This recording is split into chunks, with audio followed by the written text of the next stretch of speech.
And we're back with Truth Unrestricted, the podcast that's creating and interpreting the language of the disinformation age. Before I start, I want to get right to this. If anyone has any questions, comments, complaints, concerns about this episode, that email goes to truthunrestricted@gmail.com. I'm also available on Twitter at Spencer G. Watson and on Blue Sky at Spencer Watson there. So, just me today. Getting right into it. The social hierarchy of pain is a sociological principle that says that humans view the pain they personally have received or experienced as being of much greater consequence than the pain experienced by others. This principle explains why our acts and fantasies of retaliation tend to be of greater magnitude than the pain that inspired them. Something about the internet, and social media in particular, seems to amplify this effect. It's probably the fact that most of the interaction is done through text, and there's very little way to experience empathy for the other person in volatile exchanges. We tend to imagine them as jeering bullies rather than wounded individuals. In one of these escalating exchanges on Twitter, I've recently been defamed, smeared. People called me names. It didn't really hurt my feelings, but I do feel the need to respond. I have a platform and a reputation, and I feel like those things require a defense. In addition to defending my reputation, my goal is to defend myself in a manner that doesn't rub salt into a wound that requires additional verbal exchanges, to not amplify the magnitude of my own pain such that the conflict escalates further. So I need to tell you a bit of a story. On November 5th of 2024, Donald Trump won his re-election. Among people who opposed Trump and felt strongly that RFK Jr. was going to be given an important cabinet position with which to drastically affect the health of Americans, there was much consternation. I decided to do something.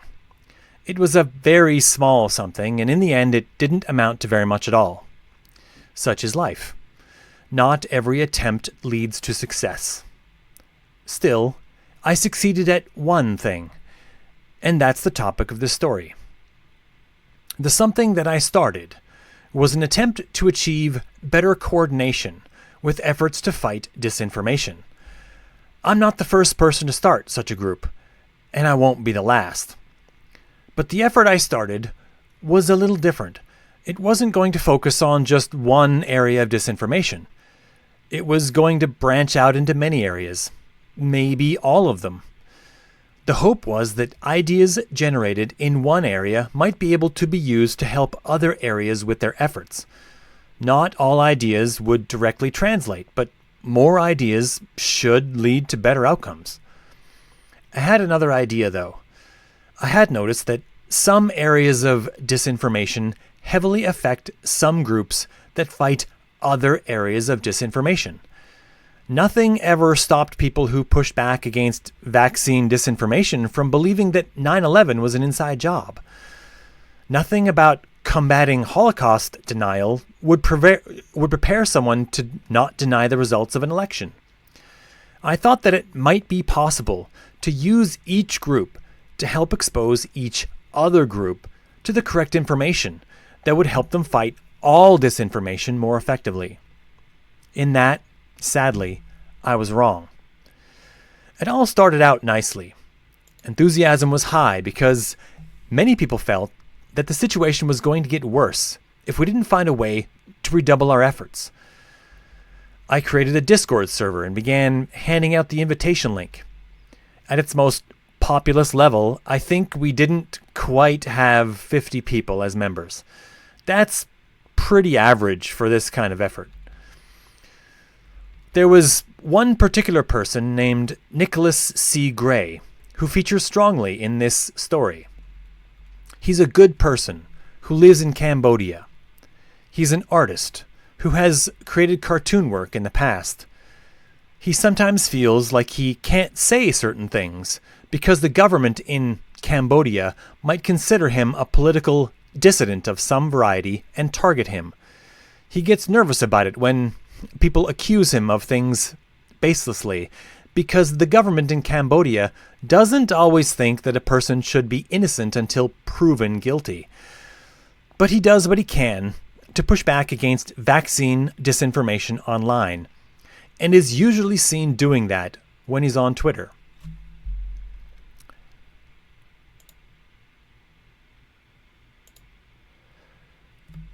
I met Nicholas when I pushed back against a bully that had targeted him. The bully's name was Aisha. I wrote a thread on Twitter telling Aisha how it was that I knew she was a bully, and thus how everyone should be able to tell from simply observing her behavior. She didn't like that very much, but Nicholas did, and we've become something like online friends. Another person had been pushing back against Aisha's bullying and was very happy to see my thread. Her name was Dr. Nice. I'd just like to say that I know nothing about Dr. Nice except for the name she chooses as a Twitter handle. When the time came to put together my little coordination effort after the election, I reached out to many people, including both Nicholas and Dr. Nice. They were among the people who joined. I gave them both admin powers on the Discord server so that they each could invite new people to the project that they trusted. Dr. Nice was given the ceremonial role of being in charge of the anti-vaccine effort. As I organized the Discord server, I named this role Representative. It made it seem official, but in actuality, it was just an admin with a special title. Nicholas wasn't in charge of anything, but I needed him to have the power to invite, so he was made the default role of admin. To people who run Discord servers, this is a very recognizable role. As all that was happening, I was trying to put together groups to work on different areas of disinformation. One of those areas was one we called Blueanon. This needs a little bit of explanation. There are now coming to exist belief systems, which could be described as systematic, continual reinterpretations of events. For people in these belief systems, everything about reality is fungible, non-tangible. Nothing is definitely real, except for a select few fixed principles, and therefore these beliefs are best defined by these fixed principles. The first and most primary example of one of these belief systems is QAnon. Its fixed principles are that Donald Trump, the person, is always right, and always has been right, and always will be right. Also, they believe that a storm is coming in which all of their political opponents will be brutally murdered. Oh, and they also believe that the Jews are terrible and that they have to not say that part explicitly. Literally everything else about reality is up for grabs to the Q-pilled. Blueanon is the mirror of QAnon. It has more fixed principles, but only marginally. It isn't centered on a single individual, but rather on the goodness of the people who oppose that individual. Everyone who fights against Donald Trump is a golden ally, a hero who has never been wrong and could never be wrong. All the opponents of Trump must be elevated to elite positions so that they can better battle Trump. Everyone who opposes one of these sacred heroes is secretly with Trump. Blueanon is where you find yourself when an extreme ideology like QAnon has succeeded in gaining high office, and you don't know how. So you just start emulating everything you think QAnon did to make that happen. It's the absolutist position on the left rather than on the right, and it's gotten there by a slow and steady escalation of rhetorical force to match the rhetorical output from Trumpistan. Many Blue Anon influencers are former supporters of the Republican Party who now claim allegiance to the opposing side to catch the wave of discontent as the backlash to Trump rises in strength. If left unchecked, it's possible that Trump goes away and the halls of power pass to a left-leaning authoritarian who thinks that everything they say and do can't possibly be wrong because they're not Trump.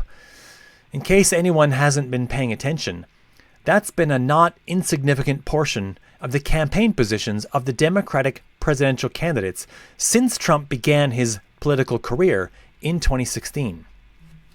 So, I wanted to have a group working against Blue Anon. All groups were going to be able to see each other's work to better share ideas. Dr. Nice was inviting people to the anti-vax group regularly, and I pretty much ignored all that because I knew Dr. Nice to be very capable. I focused on the Blue Anon group, where I began making a list of people who were problematic influencers, mostly people who were amplifying or even creating new disinformation that distorted the ability for people on the left to effectively see reality. The hope for the Blue Anon group was to find ways to make succinct arguments for why someone shouldn't follow a particular Blue Anon influencer. It isn't possible to separate this particular set of disinformation ideas from the names of the people who spread them. As influencers, they tend to brand themselves with their own set of mythologies and rhetorical techniques. We thought that maybe we could focus on the most problematic things they've said and start there. The problem started when one of the Blue Anon influencer names that we thought should be looked at was actually a person that Dr. Nice had invited to the Discord server. That person was a woman named Snowden Bishop. I didn't know she'd been invited because her Discord name didn't in any way identify her. So I soldiered on as if nothing was wrong. I didn't know much about Snowden Bishop, but I started looking into her content to see why other people had mentioned her name. It turns out that Snowden Bishop used to host a radio show called The Cannabis Reporter. That radio show was subsequently ported to a podcast feed so that the episodes could be listened to in perpetuity. The link to that podcast feed was readily available on Snowden Bishop's Twitter feed.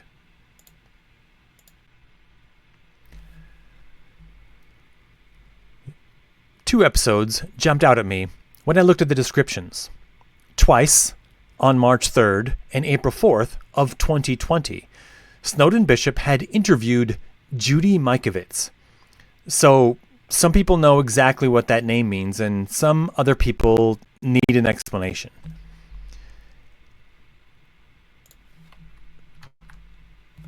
In May of 2020, there was a movie released called Plandemic. Plandemic was a move against the COVID vaccine before the vaccine was ever made. It featured Judy Mikovits and relied on her supposed expertise to claim that vaccines in general do more harm than good, and that the COVID pandemic was a planned event. There was also a large number of other outright falsehoods. The disinformation from Plandemic had a massive effect. It was released in the middle of the lockdown period, when people had nothing better to do than Google information about COVID in between episodes of Tiger King. Mikovits had already been discredited as a scientist 10 years before, in 2010, when she had falsified data during some scientific research. She'd spent the next 10 years until 2020 railing against the established scientific community, saying that it was rigged against her, that she was being unfairly silenced, and all manner of demonstrable lie about the nature of HIV and AIDS. I'll have a link in the notes for this episode giving many more details about all of Mikovits' lies. Dr. David Gorski has me covered there.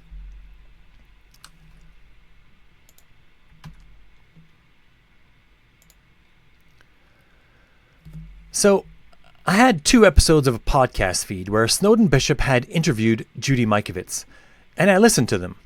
There was quite a lot of blatant disinformation there, and I felt that they should be removed from the podcast feed. So, in my little Discord server in the channel named for Snowden Bishop, I duly made note of the 2 episodes. I noted when they were released. I provided links in case anyone else wanted to verify my information. Okay, this is when the situation began to turn.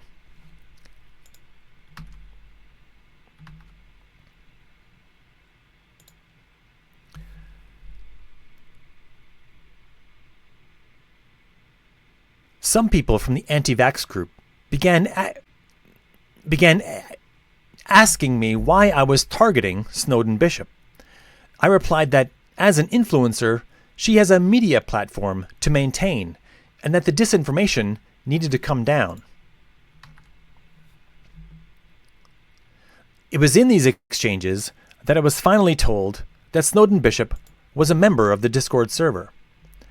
I carried on because, while it might have been somewhat uncomfortable, what I was doing wasn't wrong. I hadn't defamed anyone. No pejoratives were used. No one had said anyone else was a bad person because of anything. Everything I said was factual. I readily admitted that it was entirely possible that Mikovits had taken advantage of Snowden's lack of vaccine knowledge in those interviews. Mikovits likely took advantage of a lot of people over the course of her lengthy anti-vaccine career. But I also said that, despite that fact, the episodes will still need to come down. I was asked why I would be doing this to an ally. My response was that having this exist might be okay for some people, but I would need this removed before I could ever consider being allied with Snowden. I have a reputation to maintain, and being linked to a person that had these very publicly available episodes was unacceptable for me. I also said that we should note when it came down and keep all the details in case we needed them for anything later. That this process could become an exonerative effort for people who let go of previous beliefs, but didn't want to endlessly tell every new person the circumstances of the change. When people asked us why we were working with someone who once interviewed Judy Mikovits uncritically, we could point to the details of the podcast episodes being removed and why, and then carry on with the project. The entire set of conversations happened over just 3 days. At the end of those 3 days, the 2 Mikovits interviews had been removed from the main podcast feed. I felt like I had accomplished something, though the project that was barely yet alive got extinguished by the effort. Dr. Nice left along with everyone she had invited to work on anti-vax disinformation. Several other people who were more shy about conflict or who had reputations to protect that were worth more than a petty squabble stopped logging in, and the whole thing ground to a halt.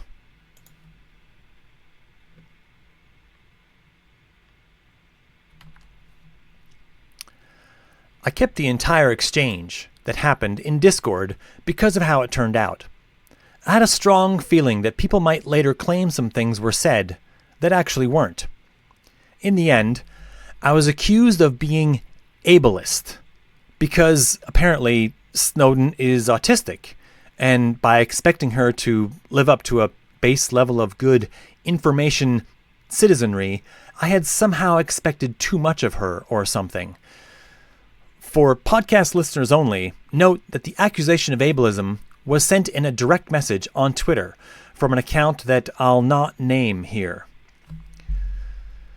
That part actually made me angry, because treating autistic people as though they're unable to understand these sorts of basic things is actually the act of being ableist. Treating someone as though they're lesser because of their difference in ability, that's ableism. When that person accused me of ableism there, it was actually them that was being ableist in an amazing attempt at reality inversion. They were essentially saying that Snowden couldn't be expected to know how to handle vaccine disinformation on her own. or how to deal with that disinformation now that she had come to realize the facts of the matter. It's very similar to the way RFK Jr. treats autistic people as though they're lesser or flawed in some way. For the record, most autistic people are able to live full and healthy lives without the need for supervision. They're different, but not faulty.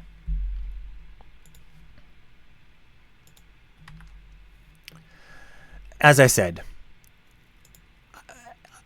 I locked the channel so that no one could change it or delete anything.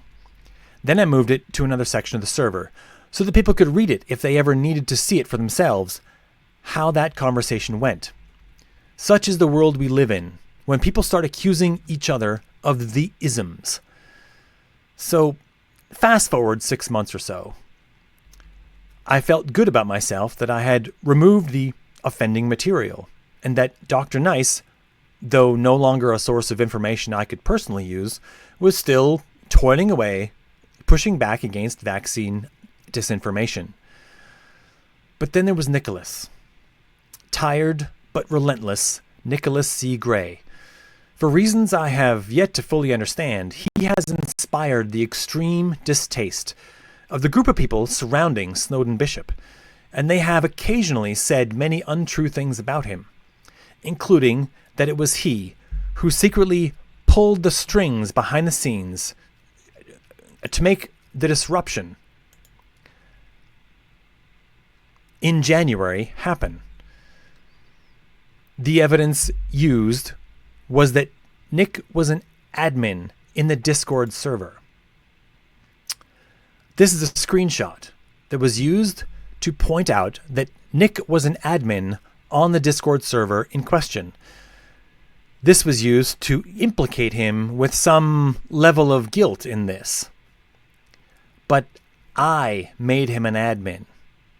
And I named the channel after Snowden Bishop. And I came up with the method we were going to use to push back against disinformation from Blue Anon influencers. I put the links to the interviews in the Discord channel. And when fans of Snowden tried to discourage me from carrying on, it was me that stood my ground and insisted that the interviews come down. Yet Nicholas took much of the heat. So, last week, Nicholas tagged me in a thread in which it was being dragged up once again. So, as these things do, it all had to be rehashed with fresh accusations.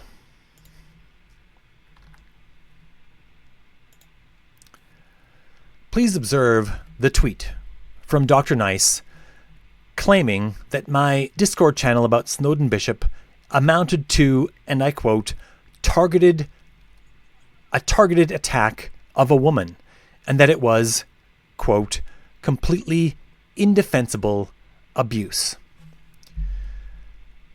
So the nature of the abuse, as charged by Dr. Nice, is directly related to the fact that I am a man and the other person is a woman. I want to be careful to make sure everyone understands that I understand that abuse does occur. Men abuse women, and yes, women abuse men. It's more common for men to abuse women because of the raw difference in strength between men and women. This doesn't make it okay, of course. But the implication here is that it's unfair for me, a man, to criticize Snowden Bishop or Dr. Nice because they are women. I need to make a few things very clear here. It isn't misogyny for a man to criticize a woman unless the criticism is related to the fact that she is a woman. It isn't misogyny for a man to criticize a woman for spreading vaccine disinformation, or for theft, or for littering, or for any other thing that isn't related to their status as women.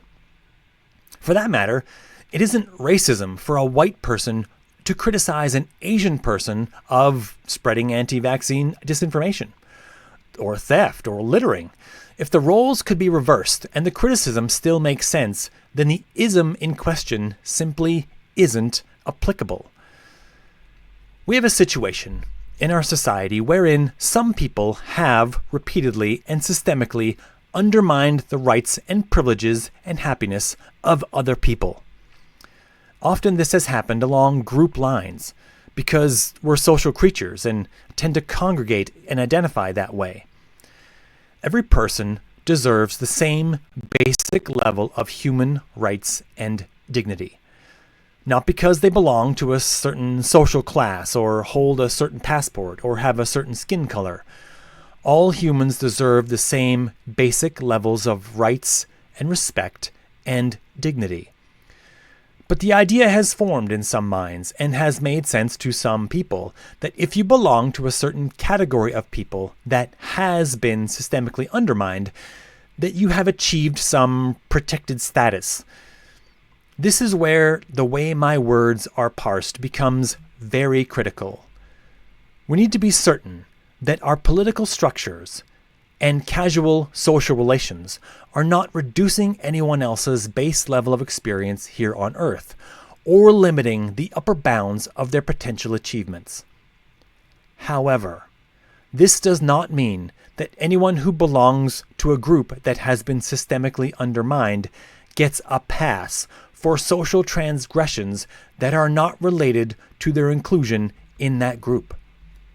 Women don't get a pass for spreading anti-vaccine rhetoric simply because they're women, nor are they immune from such criticism when the criticism comes from a man.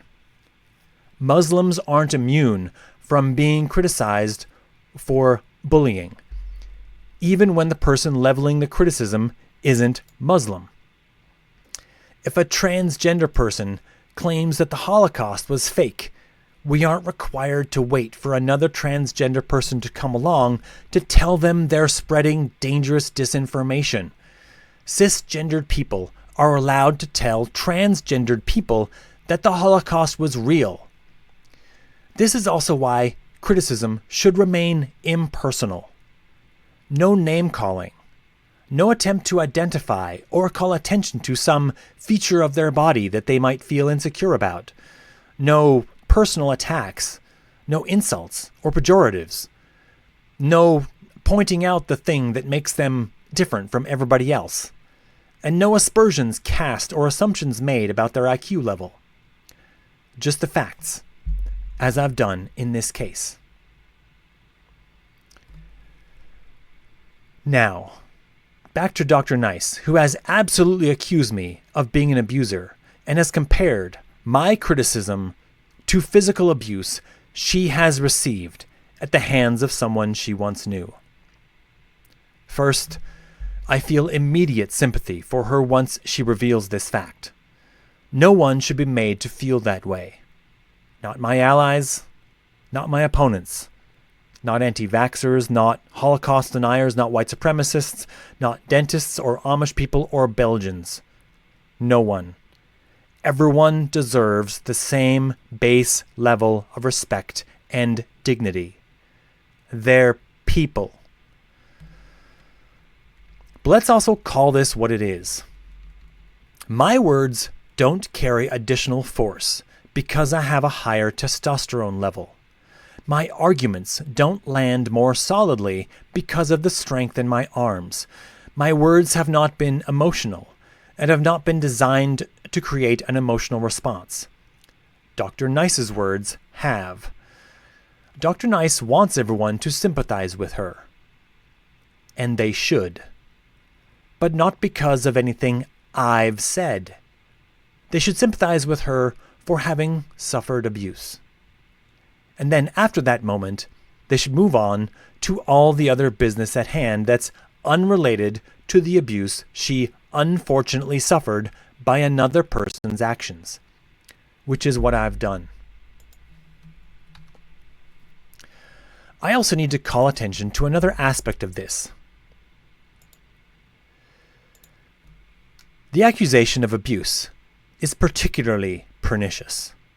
In most cases of abuse, there are only two witnesses, the victim and the perpetrator.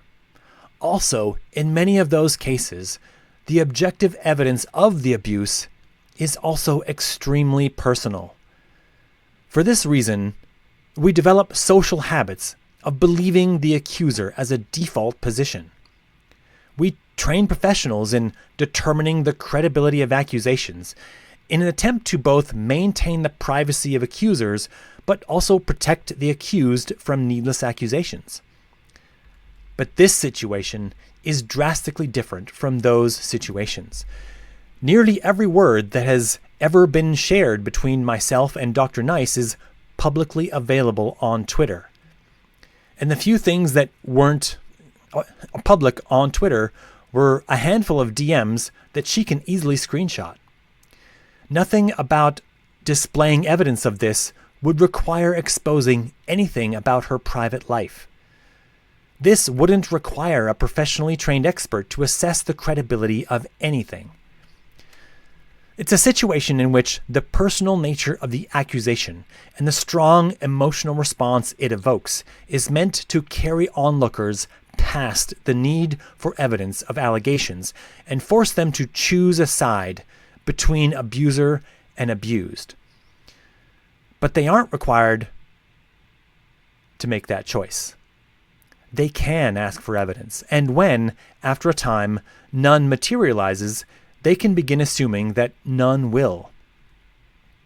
But all of that should be very insulting to anyone who has been a victim of abuse in which the evidence is intensely personal and for which there were only 2 witnesses.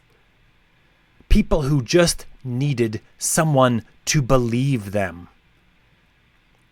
Every accusation of abuse for which there should be evidence, but that has none, waters down the public's belief in future accusations of abuse.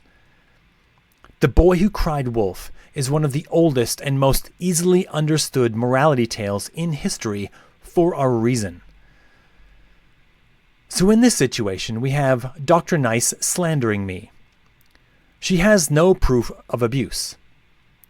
She only has the implication that any mention of her name, or Snowden's name itself, is abuse. But this is synonymous with creating a class of people, in this case women, who cannot be criticized by anyone outside that class, in this case men. When I criticize Judy Mikovits, also a woman, Dr. Nice doesn't speak up at all. When I criticized Aisha for bullying, I received cheers from Dr. Nice, rather than a staunch defense of the people with the protected status.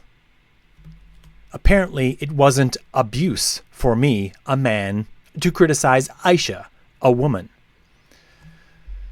Because this isn't about protecting women from men. It's about applying the slander and repeating it as often as possible until the people around Dr. Nice stop questioning it. It's about applying the emotional thrust that push people with empathy to believe the accuser without putting them through the ordeal of showing evidence, even though this is a situation in which evidence should be easily accessible. It becomes socially unpalatable to ask for evidence in such situations, and this strongly discourages people from doing so. The people close to Dr. Nice will be forced to choose between an allegiance to her and an adherence to the facts. And most of the people that hear it will be getting their facts directly from Dr. Nice, and so don't need to confront any part of this other than what they want to hear. Putting a person's identity or a person's inclusion in a class ahead of their ideas and individual deeds is identity politics. It's the shield that Dr. Nice is attempting to use here to protect herself and Snowden Bishop from criticism. And for reasons I have yet to understand, she would rather do this than face the idea that dangerous vaccine disinformation exists in the form of interviews done by Snowden Bishop. Some will wonder Why I bother with such a lengthy defense? The accusation, if repeated enough, will become accepted as fact. This happens because humans are pretty dumb with social information that's repeated to them without any opposing views expressed. Criticisms themselves are not attacks. Being a member of a particular group does not protect anyone from criticisms unrelated to that group. But the real kicker comes next.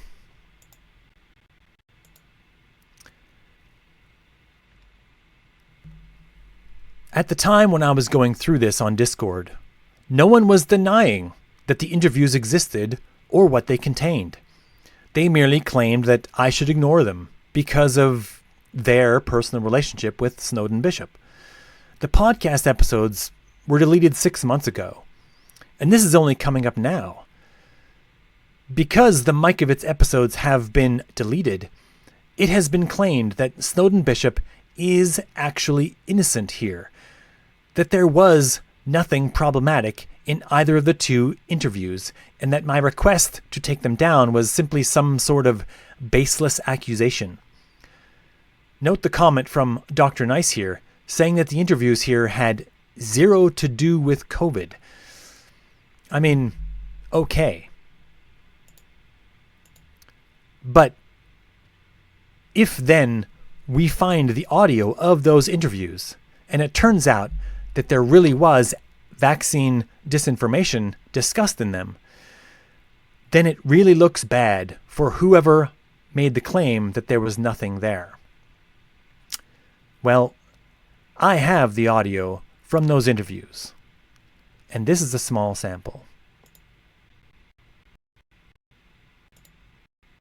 The 20,000 foot view of Plague of Disease, the first book called Plague, was that we identified a new family of retroviruses. We isolated them from people with not only autism, but cancer, myalgic encephalomyelitis, chronic fatigue syndrome, ME/CFS, disability. Sequences were found in prostate cancer. So here now is a new family of viruses which caused devastating diseases that didn't kill you right away as HIV/AIDS did, but of course were found, we found the blood supply to be contaminated, as we knew the blood supply was back in the 80s with HIV. And of course, then one of our colleagues suggested that this retrovirus family, because it was related to mouse cancer causing and neurological disease causing viruses, he said one of the most widely used products where we use mouse tissue is biological therapies, including vaccines. So how did a mouse virus get into humans?